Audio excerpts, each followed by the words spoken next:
Hola, ¿qué tal? Muy buenas noches, bienvenidos a Noticias 22. Qué bueno que nos acompañan para disfrutar de la información que les hemos preparado, un programón que tenemos el día de hoy. Rafa Huemansin, también saludamos a Laura Regis en la interpretación de lengua de señas mexicana.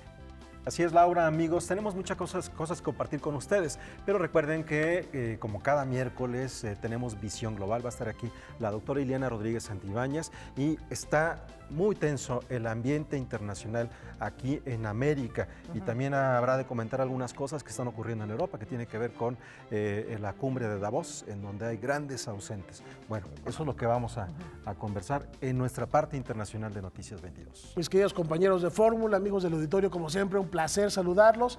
Vamos a estar analizando qué nos deparan los festivales, de manera particular, uno consagrado a la música, que es el Vive Latino, ya presentó su programa, y el otro que se espera también año con año, el Festival Internacional de Cine de Guanajuato, que también promete cosas innovadoras para este 2019, Laura. Y tenemos en exposiciones el Museo del Prado, que cumple 200 años, una colaboración de la Deutsche Welle para ver qué no nos podemos perder a lo largo de todo el 2019. Va a haber exposiciones temporales extraordinarias con esta colección, una de las más importantes del mundo. ¿Comenzamos? ¡Comenzamos!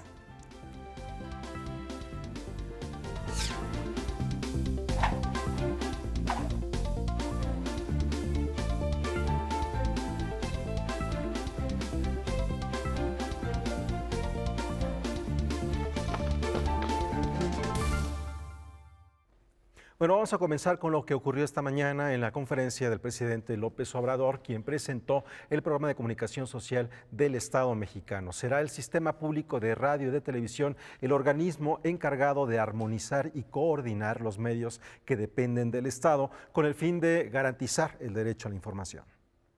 El presidente de México, Andrés Manuel López Obrador, anunció que Genaro Villamil será propuesto al Pleno del Senado de la República como coordinador del Sistema Público de Radio y Televisión.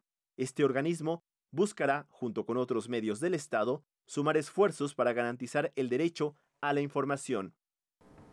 Es un sistema constituido legalmente y que tiene como propósito armonizar y coordinar todos los medios del Estado, sistema de radio y de televisión. ¿Qué sucede? Que se tienen muchas estaciones de radio, se tienen canales de televisión, incluso una agencia de noticias del Estado, pero no hay una política de Estado en lo relacionado con la comunicación social que garantice el derecho a la información. Se va a coordinar todos los medios para que haya una orientación editorial que tenga como propósito informar con objetividad, con profesionalismo, con independencia, aún siendo estaciones de radio, canales de televisión del Estado. No va a haber injerencia en la información que se transmita. Van a tener estos medios absoluta autonomía. El representante del Ejecutivo informó que esta iniciativa no busca afectar o competir con el sistema de concesiones establecido para estaciones de radio y televisión. Lo que se busca es ordenar lo que se tiene para mejorar la información a los ciudadanos. Los titulares de los medios públicos que fueron anunciados y que colaborarán con el sistema son Armando Casas en Canal 22, Gabriel Sosa Plata en Radio Educación, Aleida Calleja en IMER, Lidia Camacho en la Dirección General de Televisión Educativa, San Juana Martínez en Notimex, Rodolfo González en RTC, José Antonio Álvarez Lima, en Canal 11, y Fernando Coca, en Canal 14. El sistema público de radiodifusión, por ley, tiene la responsabilidad no solamente de tener a su cargo el Canal 14, las estaciones de radio, las 26 estaciones de televisión que tienen. O sea, es una infraestructura que se creó con la reforma de telecomunicaciones, sino que también tiene la responsabilidad y la posibilidad de articular una política de contenidos, de producción, de coordinación con las otras entidades, que son medios públicos. Tiene un estatuto de autonomía, al igual que Notimex. Notimex es una agencia de Estado.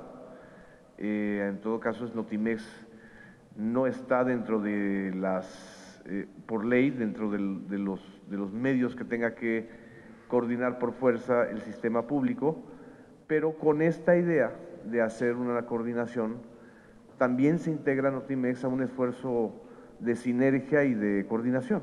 De eso se trata. Coordinación no es control. No se trata ni por asomo de buscar control.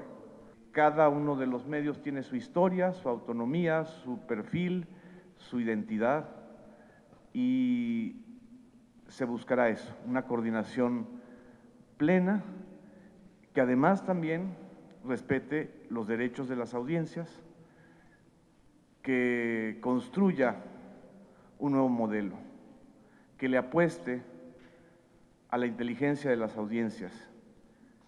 Ya no más una televisión para una clase media jodida, que no va a salir de jodida, como dijo un clásico. De eso se trata, de hacer un sistema realmente articulado. Con esta colaboración entre diversas instituciones, se busca que el sistema amplíe su función social. Desde el SPR, desde el Sistema Público de Radiodifusión, se buscará incorporar, capacitar a quienes hacen radio comunitaria y radio ciudadana y radio indígena, porque también son medios que le llegan a la sociedad y que necesitan apoyo, no solamente dinero, sino apoyo también en capacitación, en producción, y eso pues desde el SPR se va a realizar también. Ese es el objetivo. Noticias 22, Alberto Aranda. Bueno, esto era algo que se estaba esperando ya desde bastantes días en los medios de comunicación, escuchar quiénes estarían al cargo de los medios de comunicación que forman parte del Estado, y ya tenemos estos nombramientos y habrá que esperar algunas otras cosas. Me parece que tendrán que hacer, en el caso de Genaro Villamil, una revisión en el Senado para que quede ya aprobado y a partir de ese momento pueda ya empezar a generarse una actividad en medios de comunicación. Laura, Rafael. Lo mismo para Notimex, espera la aprobación del Senado para que se ratifique el nombramiento y revisar cómo va a funcionar esta coordinación, que puede enriquecer mucho, no solo el acceso a la información, sino también la inmediatez que se pueda tener en los distintos sistemas de radiotransmisión, de televisión, que formamos parte de este espectro. Y la complementariedad que se pueda dar, que de algún modo creo que haya estado, porque los perfiles de cada uno de estos medios tienen características muy propias. Sin embargo, bueno, pues sí trabajan con una mayor sinergia. Evidentemente se pueden hacer cosas más profundas en cada una de las vocaciones que tienen, como en el caso de Canal 22, que es una vocación evidentemente cultural, desde luego con un enfoque también en asuntos de nuevas tecnologías, de actualidad.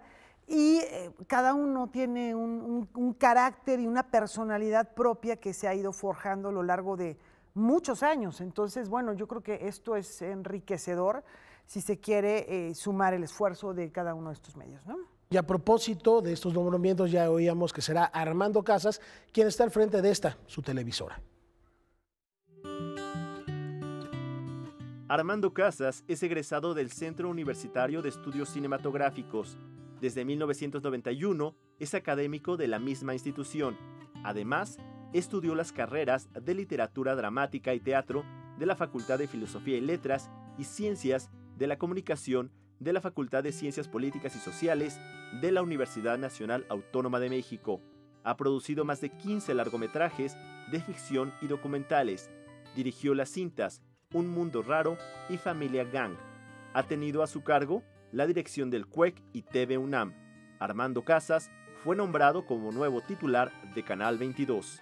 Canal 22 es una televisión emblemática de México en muchos sentidos, es una televisión, la televisión cultural de México, es una televisión además que nació en un momento muy oportuno, un momento muy pertinente. Yo la recuerdo en sus primeros años como un oasis de la televisión, en un momento en donde la televisión, claro, no se veía como ahora la vemos. Evidentemente en este momento en donde cómo vemos la televisión, en general el audiovisual, el cine, cómo se exhibe, y la televisión abierta, cómo se está recibiendo en diversos lugares, pues es un reto, efectivamente, este canal, que es un canal tan importante, evidentemente es un canal que vemos desde la cultura, es el canal cultural de México, y bueno, pues seguiremos trabajando en ese sentido, que es, a mí me emociona mucho el perfil del canal.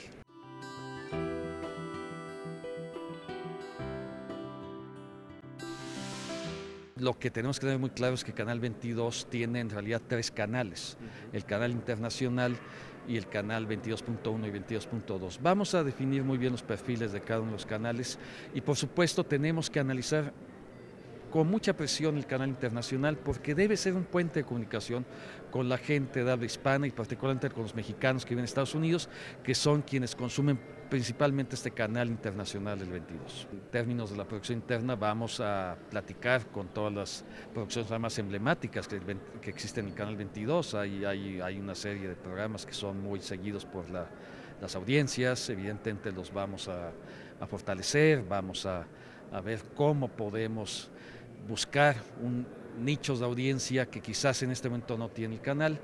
Y la producción, pues bueno, es un tema que a mí me apasiona en lo personal, es parte de mi vida, desde el cine, desde la televisión, estar trabajando, generando ideas que sean, esperemos que muy atractivas para el público que en general ve la televisión y por supuesto el canal 22. Por supuesto que el tema presupuestal siempre es un reto, como en todos lados, lo que tenemos es que revisar cuáles son las prioridades de un proyecto.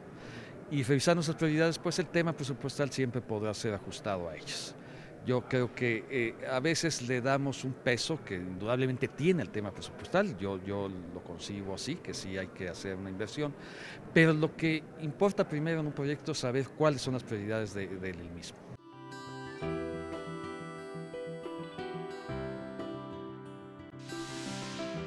Los canales como tales, jurídicamente, no creo que cambien la adscripción, no tienen por qué cambiar la adscripción. El canal 22 pertenece a Cultura, igual que Radio Educación como adscripción. Los otros están en otros espacios, en otras secretarías, como el canal 11, que es un canal del Politécnico, de hecho. Entonces, eso no va a cambiar. Lo que sí va a ser algo nuevo y va a ser muy interesante es la coordinación. Noticias 22, Alberto Aranda. Bueno, pues ahí está, desde luego, pues muy contentos de este nombramiento. Una felicitación a todos los que ahora son titulares de estos medios públicos, porque la mayoría de los que trabajamos aquí en Canal 22, pues hemos pasado por muchos de estos medios y pues es un gusto que esté gente que ha trabajado ahí de toda la vida, como es el caso de los nombramientos. Y reparar más allá de este nuevo proyecto en algo que dice Armando Casas a propósito de la manera en que estamos consumiendo medios de comunicación. Esto viene evolucionando y al pensar y al buscar nuevos nichos, no solo se trata de alternativas que estén en la pantalla, sino también en alternativas de cómo se van a estar consumiendo esos productos audiovisuales o radiofónicos en el caso de los medios especializados en el sonido. Y lo que mencionan Laura, Rafael, también es muy interesante de observar. en estos nombramientos muchas de las personas que estamos viendo han estado vinculadas a la investigación, al análisis, al seguimiento del trabajo. A la crítica en muchas ocasiones. A la crítica en muchas ocasiones, así es. Como es el caso de Gabriel Sosa Plata, como es el caso de Aleida Calleja, a quienes hemos entrevistado Genaro en Villamil, diversas no se diga. ocasiones, de Genaro Villamil, para entender cómo se estaban moviendo los medios en estos 25 años que tiene Canal 22, y también subrayar que Lidia Camacho, que ella estuvo en la dirección del Instituto Nacional de Bellas Artes en el sexenio anterior, estuvo también como directora del Festival Internacional Cervantino. Ella comenzó en Radio Educación, fue después directora de Radio Educación y también continúa en esta nueva administración al frente de otro medio de comunicación que es la DGTV, la Dirección General de Televisión Educativa. Pues bueno, está interesante cómo se está viendo. Sí. Bueno, pues esperamos esta articulación y esta coordinación que permita relucir las características de cada uno de estos medios. Y a propósito de estos personajes que ya bien refieres, Guamansin, también Alberto Aranda, después de esta conferencia de prensa para anunciar cómo va a funcionar el sistema público de radio y televisión, rescató algunas voces de los que serán protagonistas en los medios estatales. Genaro Villamil es politólogo de la Universidad Nacional Autónoma de México. Ha sido reportero, escritor y docente. Colaboró en medios como El Financiero, La Jornada y en la revista Proceso. Junto con Carlos Monsiváis, fue coautor entre 1999 y 2010 de la columna Por mi madre Bohemios. Es autor de libros como Ruptura en la Cúpula y La Guerra Sucia del 2006, en coautoría con Julio Scherer Ibarra. Fue uno de los impulsores de la Ley de Transparencia y Acceso a la Información Pública, que en el 2002 dio origen al Instituto Nacional de Transparencia, Acceso a la Información y Protección de Datos Personales. De ser ratificado por 3/4 partes del Senado de la República, será el titular del Sistema Público de Radio y Televisión, coordinando a los medios del Estado para ofrecer a más audiencia contenidos de calidad. El SPR lo que debe hacer es redistribuir contenidos y compartir su infraestructura con los medios públicos. Es una infraestructura que abarca el 46% del territorio nacional, entonces hay que compartir esa infraestructura con los otros medios públicos. Yo lo que le comentaba al presidente, que hasta ahora el SPR es un gigante dormido.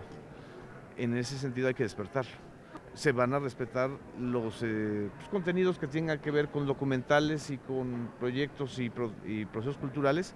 Se van a incorporar y se tiene que incorporar producción independiente por ley. San Juana Martínez estudió en la Facultad de Ciencias de la Comunicación de la Universidad Autónoma de Nuevo León y el posgrado en la Universidad Complutense de Madrid.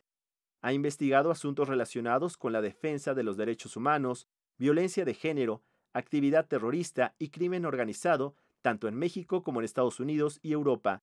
Trabajó para el Diario de Monterrey, Canal 2 de Monterrey, la revista Proceso, La Jornada, Sin embargo, Nexos y Letras Libres. Es autora de los libros La cara oculta del Vaticano, Prueba de fe, La red de cardenales en la pederastia clerical y Se venden niños, entre otros.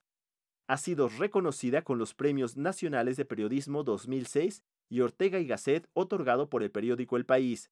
De ser ratificada por el Senado, será la nueva titular de Notimex. El presidente, cuando me invitó, y estoy muy agradecida por esta invitación, cuando me invitó, lo primero que me aseguró fueron 3 cosas: que yo iba a poder seguir haciendo el mismo periodismo que había hecho en los últimos 30 años en Proceso y en La Jornada, en Sin embargo, que tiene que ver con un periodismo crítico, independiente, autónomo, sin censura, que eso es fundamental. Entonces, en el momento que él ofreció eso, por eso significó una invitación como un reto para mí, ¿no? Y lograr que México deje de ser uno de los países más peligrosos para ejercer el periodismo y convirtamos a Notimex no en la segunda agencia más grande de América Latina, sino en la primera, ¿no? En la más importante, que ese es el gran reto, y yo creo que podemos hacerlo.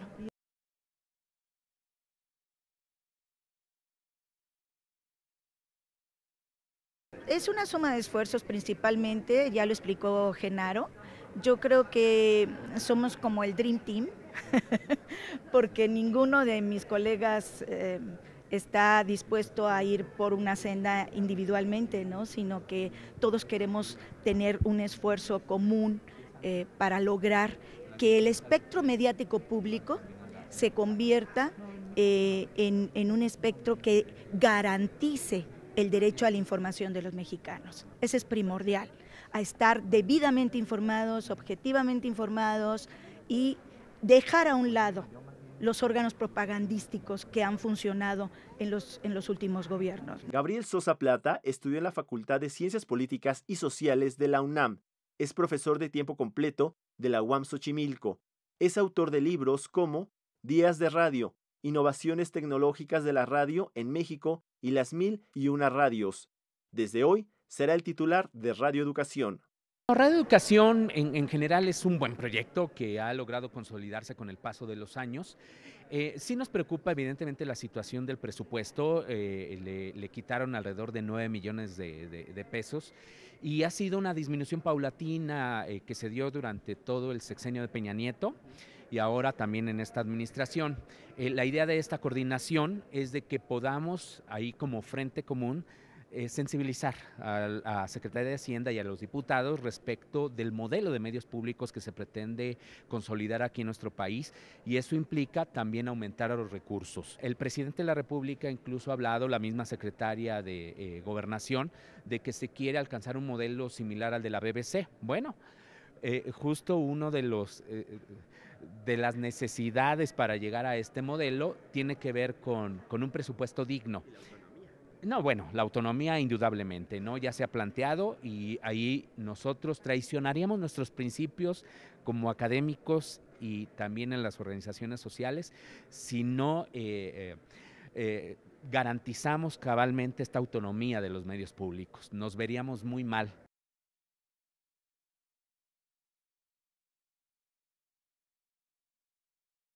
El Sistema Público de Radiodifusión del Estado mexicano cuenta también con concesiones de radio. Y pues bueno, si hacemos sinergias, creo que se podrían expandir también los contenidos, por ejemplo, que se hacen en Radio Educación para el IMER, quizá el IMER puede compartir contenidos para Radio Educación, las nuevas estaciones de servicio público de radiodifusión del Estado mexicano, y lo mismo para el caso de la televisión, de Canal 22, Canal 11, ¿no?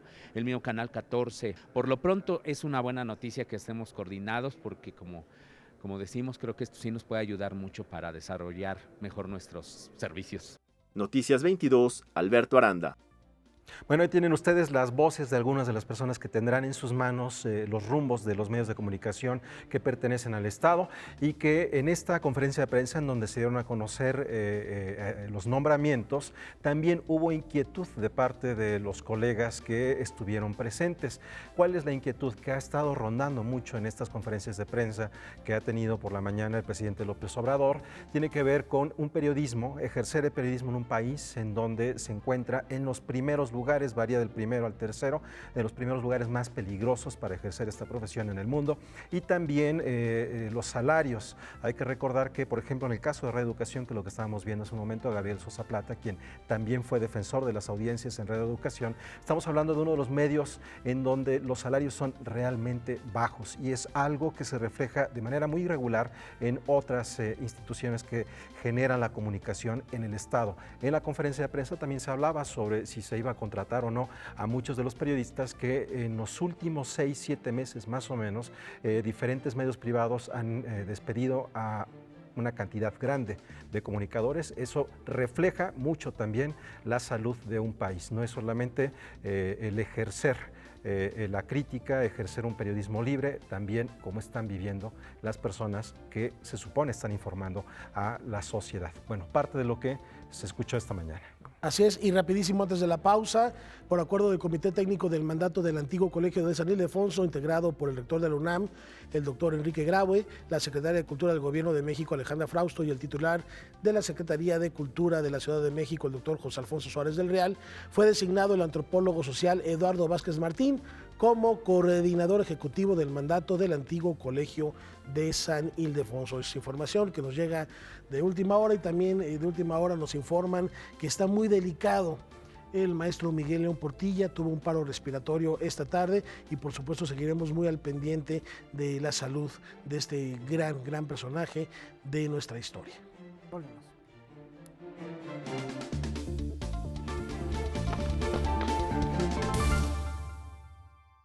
El escritor y crítico literario argentino Patricio Prón suma su nombre al de la Legión de Escritores reconocidos con el Premio Alfaguara de Novela.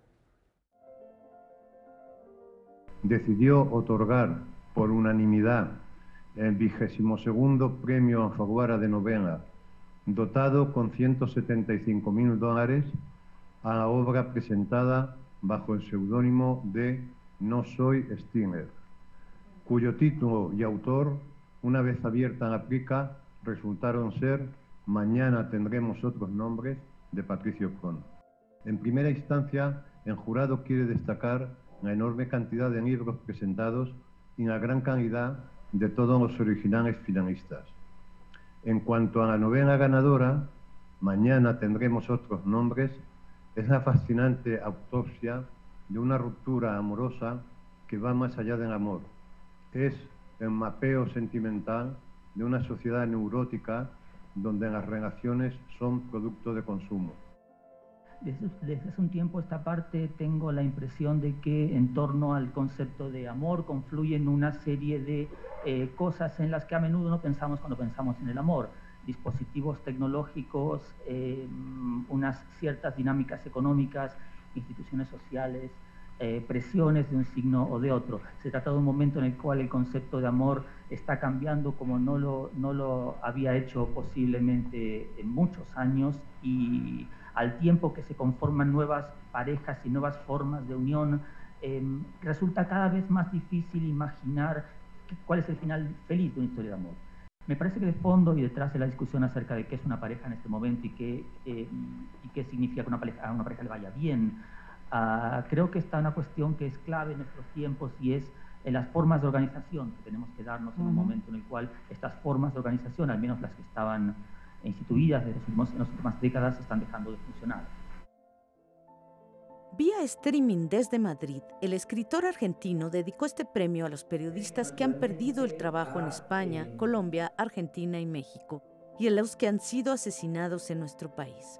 Todos ellos habrán constatado lo que creo que yo he constatado hace algún tiempo, que es que el empobrecimiento de la escena periodística y la dificultad para acceder a una información fiable constituyen el primer antecedente de deterioro y degradación de las instituciones democráticas. Así que en ese sentido, a ellos, a quienes continúan trabajando en ello, a ellos y en particular a los familiares de los 11 periodistas que fueron asesinados en México en el último año, 2018, según estadísticas, pues va dedicado a este premio. El también autor de Nosotros caminamos en sueños y No derrames tus lágrimas por nadie que viva en estas calles, también dedicó el premio al recientemente fallecido editor Carlos López Lamadrid. Noticias 22, Irma Gallo. Bueno, y ahora nos vamos con cine, porque uno de los festivales más importantes está ya totalmente listo para darse a conocer en Guanajuato, Guamancí. Así es, este festival se va a celebrar del 19 al 28 de julio próximo.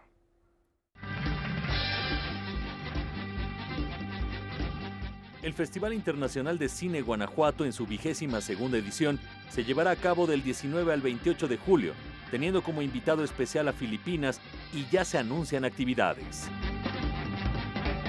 El día de hoy venimos con varias cosas que anunciar. Primero, nuestro país invitado, que es Filipinas. Estamos muy contentos. Ellos celebran 100 años de su cine, lo cual nos da la gran oportunidad de mostrar los inicios de su cine, las diferentes etapas, las diferentes historias. Traen un cine contemporáneo muy exitoso, también muy respetado y muy conocido a nivel internacional. Y bueno, también estaremos celebrando un convenio bilateral cultural, Filipina con México.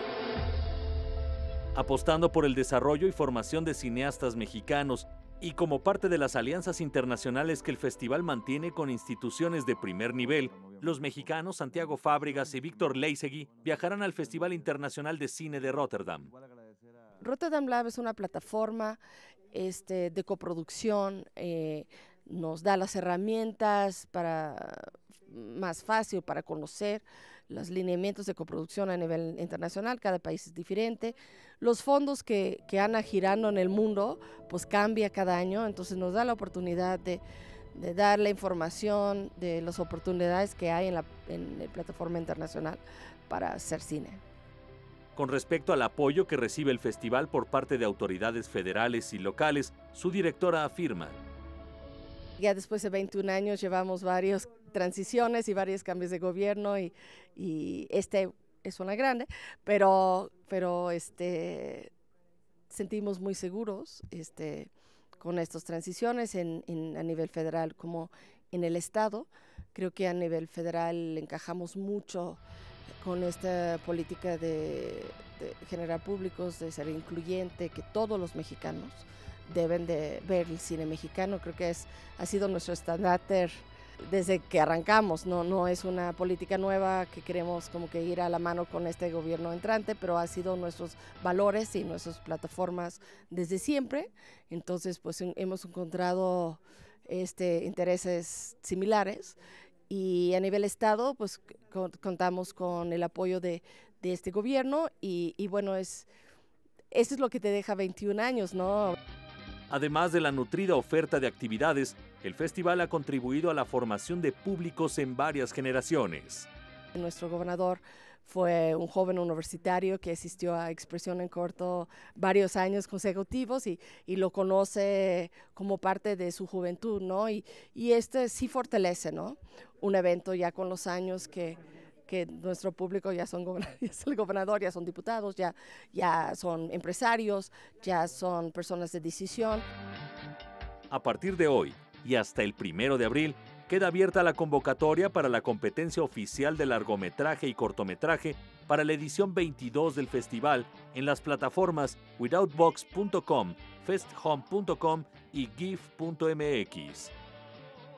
Con información y texto de Salvador Perches Galván, Óscar Helguera, Noticias 22. El poeta, novelista, dramaturgo, cuentista y traductor Saúl Ibargüen será recordado mañana con un recital de poesía Presunta Semilla. Mira nada más estas ni viejas ni púberes palabras que aquí se dicen o escriben o un alguien malamente comenta. Rechaza de ellas su sombra sonora. No aceptes ningún nuevo sentido en los jugos de su entresílaba. Apártate de las pesadeces de la tinta. Nacido en Uruguay en 1930, pero exiliado en México desde 1976, Saúl Ibargüen fue poeta, ensayista y narrador. Falleció el 9 de enero en su casa de la Ciudad de México y sus discípulos y amigos, encabezados por Angélica Santaolalla, le rendirán un homenaje este jueves 24 de enero. Nunca voy a poder separar a Saúl de lo humano. Lo literario y lo humano con él van siempre de la mano, fueron siempre de la mano. Para mí, una aventura maravillosa de aprendizaje, tanto literario como humano, que te puedo decir que sentó las bases de mi propio quehacer literario. Su poesía es una poesía rebelde. Él fue siempre un autor, un poeta rebelde, pero rebelde con amoroso, muy humano. Este homenaje, Irma, fue pensado con él en vida. Ya. Empezamos a idearlo en diciembre, en realidad, y él se enteró, estaba muy emocionado, ya estaba muy deteriorada su salud, pero él estaba muy emocionado. Un grupo de poetas estarán en persona leyendo la poesía de Saúl Ibargüen en el Museo José Luis Cuevas, pero otros estarán a la distancia por medio de video. La cita es a las 19 horas. Noticias 22, Irma Gallo.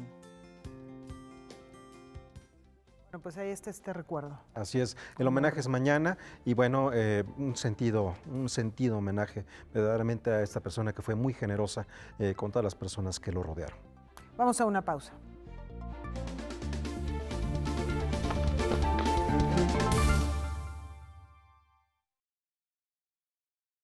Vamos a hablar de los grandes exponentes de la cultura musical iberoamericana.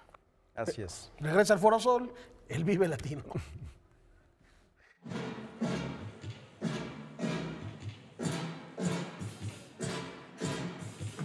Desde hace 20 años, el Vive Latino ha impulsado el rock y la escena alternativa en sus escenarios, una oferta musical que con el pasar de los años ha sobrepasado lo latino y se ha convertido en un punto de encuentro para artistas nacionales e internacionales, dejando de lado las etiquetas y ampliando la oferta a distintos géneros y lenguajes. Desde 1998, este festival ha sido una celebración para rockear y ha pasado por muchísimos momentos políticos, económicos, sociales, pero nunca ha dejado de haber música en este festival.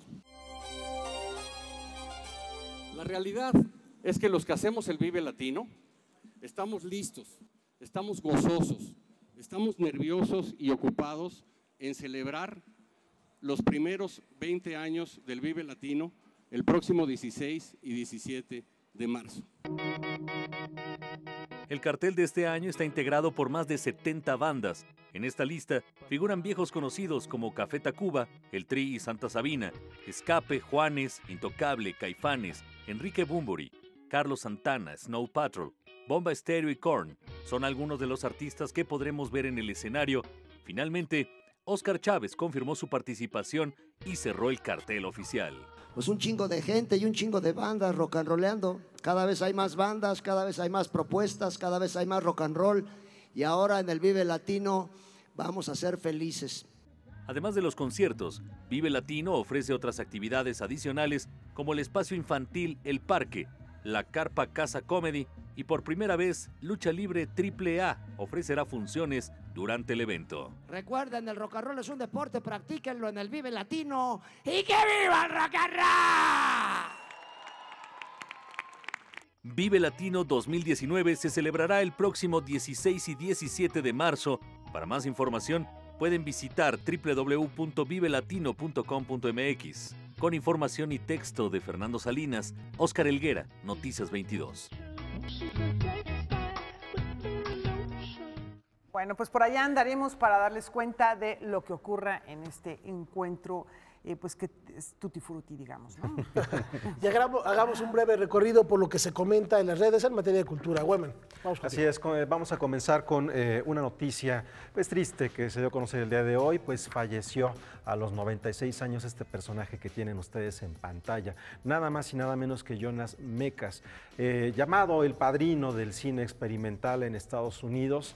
Jonas Mekas ha sido una de las presencias muy importantes en este país para considerar nuevas formas o nuevos formatos de hacer cine. Él estuvo presente en el Festival Internacional de Cine de la UNAM en 2013, fue uno de los directores invitados, verdaderamente un señor súper interesante y que no dejaba de trabajar, verdaderamente cada año, cada día, cada instante él estaba generando una nueva película. Incluso él decía, el arte es como la piel seca de una serpiente que queda atrás.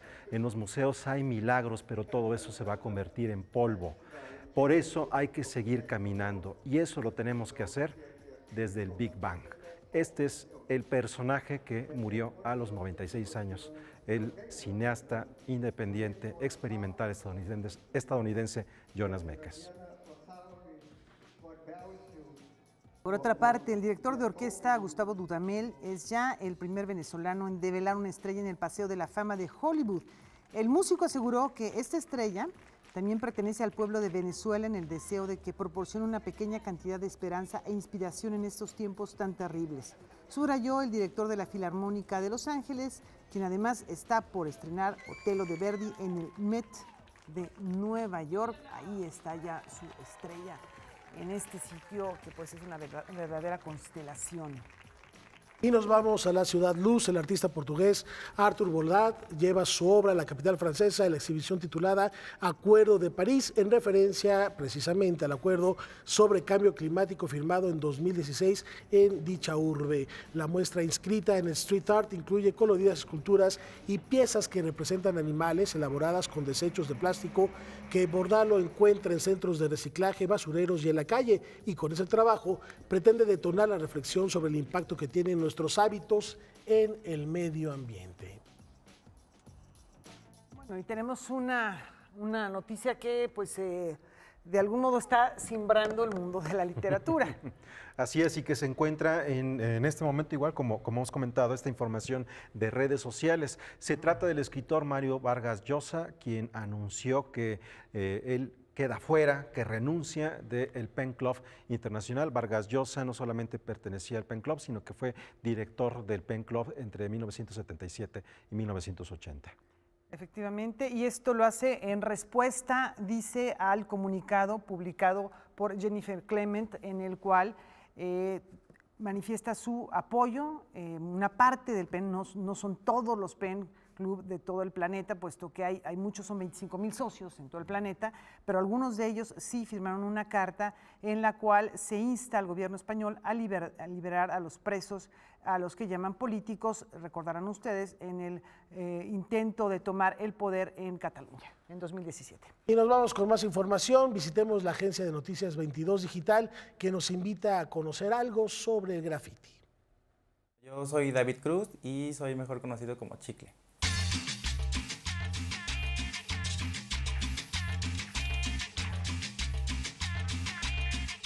El graffiti siempre es como algo efímero, porque cuando tú pintas en la calle, pues no hay reglas. O sea, siempre puedes ver un graffiti que hiciste hace 5 años y verlo todavía bien, o puedes llegar un día y al otro día ya no puede estar el graffiti.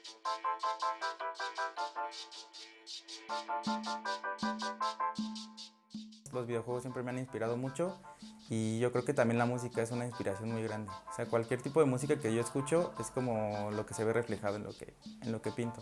Siempre me ha gustado lo que es la cumbia, siempre me ha llamado mucho la atención todo lo que es la cultura de los sonideros. De ahí me partí para hacer como un estilo y adaptarlo al graffiti. O sea, todo lo que es el estilo sonidero, el estilo tropical, y lo adapté yo al graffiti.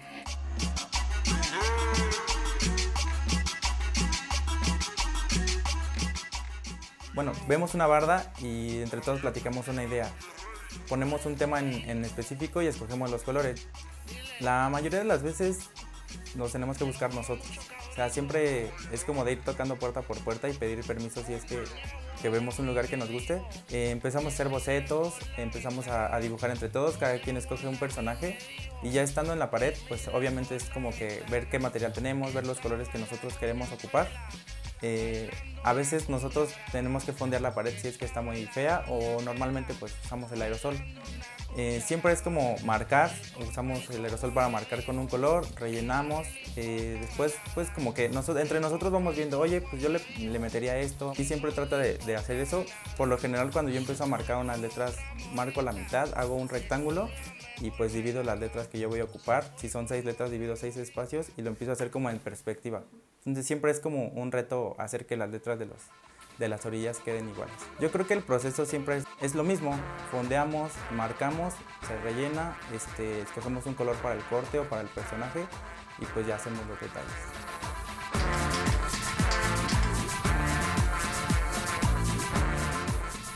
Ya cuando pinto yo solo es un poco difícil porque soy daltónico. Entonces me cuesta mucho trabajo a mí el hecho de escoger colores y de saber combinarlos. Es algo como que cuando estoy con otras personas me ayudan mucho, pero pues cuando estoy yo solo sí es como de, ay, ¿qué hago? ¿Qué meto? ¿No? Entonces siempre ha sido como algo que sea como mi debilidad, pero a la vez que pues yo quiera sacar adelante, ¿no? Y decir, no, pues sí puedo. Yo creo que el principal objetivo es hacer lo que me gusta. Nunca he pensado en dar un mensaje como tal. Siempre hago las cosas porque a mí me gusta, porque me llama la atención y porque pues siempre es como un reto para mí innovar en lo que hago. Entonces yo creo que pues cada persona tiene su punto de vista. A mí siempre me ha gustado, hasta desde el ilegal hasta pues, lo que es mural o legal. Siempre me ha gustado el graffiti y pues yo creo que voy a seguir haciéndolo. Pero pues sí, ya, yo creo que cada persona pues toma su decisión de acuerdo a lo que le gusta. Bueno, a veces también hace cosas legales, ¿no? Hasta vale. Lo legal nos gusta. Vamos a una brevísima pausa, a regresar. Visión Global, aquí en Noticias 22.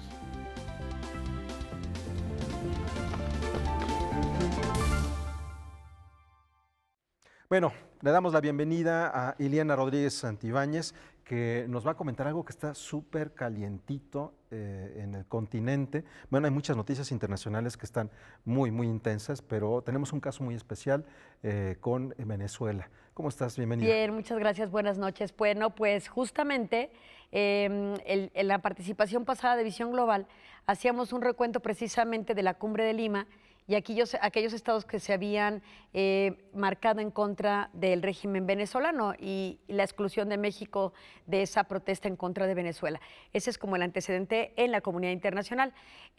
Ahora lo que ha ocurrido es que toma protesta como presidente interino Juan Guaidó, que es o era el líder de la Asamblea Nacional, y esto es relevante por lo siguiente: ¿qué está planteando la problemática en Venezuela en este momento? Bueno, la problemática básicamente tiene dos aristas, la política y la constitucional. En este momento hay un conflicto de carácter político-constitucional, porque lo que se observa es que la Constitución bolivariana de 1999, enmendada en 2009 para poder promover la ratificación y que se prolongaran en sus puestos aquellos puestos de elección popular, lo han logrado prácticamente en varias ocasiones, y lo que indignó al pueblo venezolano y levantó la voz por parte de la Asamblea Nacional, en este momento dirigida entonces por Guaidó básicamente, es que se consideraban que las elecciones presidenciales de Venezuela de mayo del 2018 no eran legítimas y que mucho menos contaban con la aprobación de la Asamblea Nacional en su realización.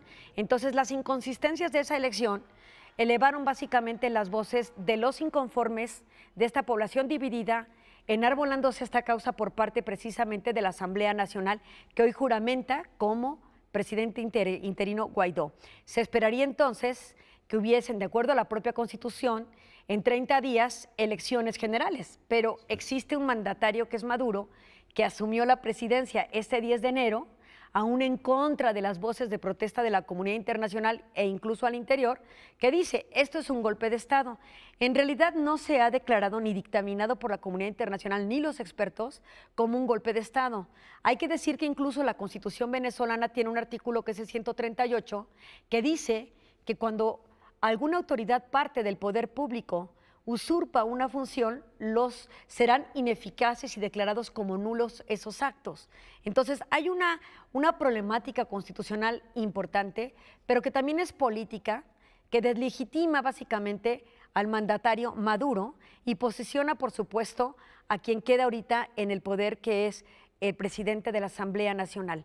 Los escenarios diversos pueden ser muy caóticos si consideramos lo que Maduro ha dicho este día, llamando a los barrios y a las comunidades a ser combativos y defender a su mandato. Así es. Aunque siempre dice cuidadoso que no convoca a la violencia, pero también por otra parte el presidente interino electo dice que no manda a ninguna población hacia la violencia. Entonces, el conflicto también es interesante porque además de ese artículo constitucional y las posiciones de un otro mandatario, básicamente también vemos que se declara un presidente interino de acuerdo a la Constitución de Venezuela cuando hay ausencia absoluta del presidente. Y la ausencia básicamente la declara precisamente el Tribunal Supremo. Y entonces aquí no estamos viendo que existe una fórmula que indique la falta absoluta de un mandatario independientemente de unas elecciones altamente cuestionadas y criticadas. Este espacio de prácticamente discusión jurídica lo asume la comunidad internacional, entre otros Estados Unidos, que ya le dio el respaldo al nuevo mandatario interino, y también a países que se están pronunciando a favor, evidentemente los miembros del Grupo de Lima, y también se espera que mañana la Unión Europea en su conjunto, los 27 estados, tomen un posicionamiento a favor del nuevo líder en Venezuela. Este espaldarazo, dice Maduro, que es básicamente un ejercicio fraguado en su contra para tratar de derrocarlo, y de allí que diga que hay un golpe de Estado. ¿Qué va a pasar? ¿Qué puede ocurrir que resuelva esta situación de la forma más favorable para el pueblo venezolano? Hay que decirlo, aquellos que ostentan el nicho legítimo de violencia, y que es justamente son las Fuerzas Armadas, que son los que tendrían que definir si apoyan a Maduro o si apoyan al nuevo líder que hoy juramentó frente a la Constitución ser el presidente interino en Venezuela. Ya es donde estamos viendo lo político, no lo constitucional. Es correcto, aquí ya vemos lo político y no lo constitucional. Y hablar de un conflicto de carácter constitucional es también muy delicado, porque imaginémonos que el problema queda en manos del Poder Judicial. El Poder Judicial en Venezuela está a favor de Maduro.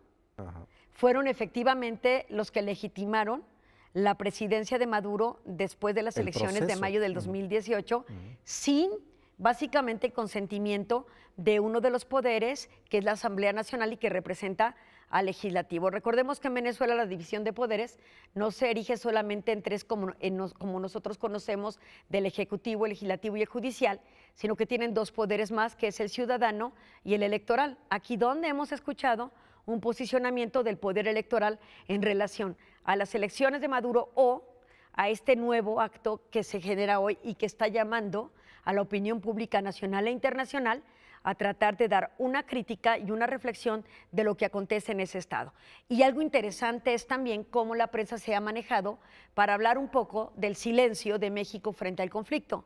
Y aquí básicamente los comunicados de prensa que se han emitido son o continúan siendo de respeto a la decisión del pueblo venezolano y que va en congruencia con el principio de no intervención y la doctrina Estrada, que ya también el secretario de Relaciones Exteriores anunciaba como no intervencionista. Entonces, esa es un poco la situación en este momento en Venezuela. Y que fue uno de los temas en la conferencia matutina del presidente López Obrador, precisamente la referencia a este artículo de no participación, no ejercer el artículo 89, nada, fracción 10, los principios de la política exterior mexicana. Y ahora, bueno, hay que entender también que algo que exacerba la situación en Venezuela, bueno, son los datos de violencia, la escasez de medicina, la hiperinflación y toda la inconformidad que hay. Más de 2 millones de migrantes en distintos estados, hacia el sur, hacia el norte e incluso hacia Europa, pidiendo asilo, refugio, y aquellos que son migrantes irregulares. ¿No? Abrumadora la inflación, de más de 1,000,000%. Es correcto. Lo que, como cerró Venezuela en 2018. También hay una cosa interesante, Iliana, que está ocurriendo en Davos, que tiene que ver no solamente con la economía, con la presencia de Bolsonaro, que ya prácticamente ha comprometido la industria, el Amazonas a la industria. Tiene que ver también con el Brexit, tiene que ver con Alemania, cómo se pone frente a ello, ¿no? Sí, claro, y también algo interesante dentro de las complejidades que está presentando el mundo, pues entendamos que los grandes ausentes en este foro importante, el Foro Económico Mundial en Suiza, Davos, es básicamente una Theresa May que está tratando de negociar un nuevo Brexit que deje un sabor de boca no tan amargo para la Unión Europea y para las finanzas de Alemania en particular. Así es, y una de las cosas que decía a propósito de las finanzas en este foro Angela Merkel es que tendríamos que poner atención, bueno, refiriéndose a todos los que están participando, en la crisis mundial, la crisis económica mundial. Se han bajado las expectativas de crecimiento para este año en todo el mundo, y lo que decía ella, bueno, es para la reflexión, lo que estamos viviendo hoy sigue siendo la crisis de 2008. No hemos salido de ella. Es correcto, generó una de las grandes recesiones y por supuesto la desaceleración de la economía, que es importante. Otros ausentes, Estados Unidos, Trump, Macron, de este foro tan importante, un foro de empresarios, un foro de ministros, de presidentes importantes para generar sinergias y tratar de comprender el mundo globalizado, la interacción económica y tratar de buscar soluciones desde estos foros internacionales. Y rápidamente en ese mismo foro se anunció que se va a crear un cuarto centro para la cuarta revolución industrial. Estos centros están en China, India, Japón, y el cuarto va a estar en Medellín, Colombia, y lo que se busca es el desarrollo de inteligencia artificial, entre otras cosas. Sí, que también tiene una composición económica importante que no todos los estados pueden poseer. Veremos si los que ostentan las patentes son capaces de dar una buena rebaja para que haya una adquisición de tecnología. Bueno, muchísimas gracias, de nada, Iliana. De nada. Muchas gracias también a ustedes por habernos acompañado. Nos vemos el día de mañana. Muy buenas noches.